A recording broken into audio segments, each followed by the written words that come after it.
What's up, guys? What dudes do I look up to? What dudes? Who dudes do I look up to? Yes, I am kind of bundled up in bed right now. I haven't been feeling well all day. I like being all cozy and like my little corner with my pillows and my little fluff blanket. Alright, I'm gonna talk about male role models. Who is my role model? That sounds like a pretty simple question, right? Like, what dude do I look up to? Obviously, my dad. My dad's like my hero. In many aspects of my life, my dad is my role model. I could totally look up to him. On the other hand, as a young trans guy, my dad isn't trans. And neither are most men in my life who could be a role model. It's a really delicate topic because, like, my dad, I do want to be like him and I do want to grow up and I hope I look like him because my dad's very handsome. Like, he's bringing sexy back. So I hope that when I'm 50, I make being bald look as awesome as my dad does. I've been thinking about this all week. And I'm like, damn. At the end of the day, it all comes down to I'm trans. I don't really have one. Even though I feel like a boy, I can't relate to any of them because of the whole body thing. We have a completely different life experience than cis men. Cisgendered, in case you don't know, it means like somebody who identifies as the same gender that their body is. It's a nice alternative to normal guy. I can't fully relate to cisgendered men for, obvious reasons. I am never going to know what it's like to, share a story of like, ooh, how old were you when you had your first hard-on? Do you have any embarrassing hard-on stories? Like,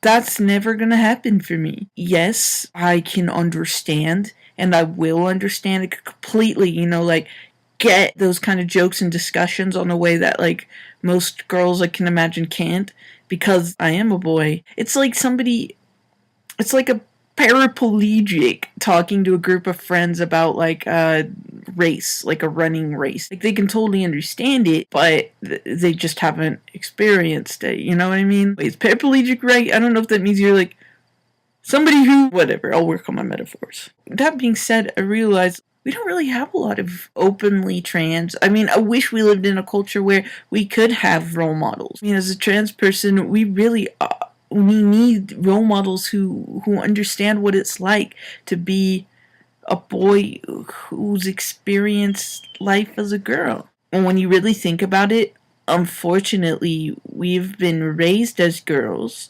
We've been socialized as girls. We freaking menstruate and go through all of that stuff. I can't talk about this to my buddies and stuff because they won't understand it and it'll seem really freaking weird. Ultimately, there are guys I wish I looked like, and there are people like my dad who's like morals and stuff and like how he acts and what he does with his life. Like, I hope I'm half a man as he is, and I look up to those things. But I can't find anyone that I really look at this grown-up person and say, that guy as a kid was me. No, I don't really have any of those. So, kind of a depressing answer, but we gotta shape this world the way we want to, I hope that there are some people out there who are bold enough to be able to go and be a role model. Like, if you're gonna be famous, an author, something, I hope that there are people in our generation who feel comfortable being out there, being role models for future generations, because I wish I had somebody who's like, yeah, that's me. That's what I think about role models. But my parents probably will watch this, and Dad, I just want to say, like, so that was like 4, I wanted to grow up to be like you. And I mean, you really are my hero. And I feel like I'm already a lot like you. And every time I find like a parallel, it makes me really freaking happy. So I guess that means that you are my role model. But talking about having to have a period every month, you don't want to relate to that, Dad. You don't. Alright, guys. good luck in your search of personal role models, my friends, and I will see you next week. Sayonara.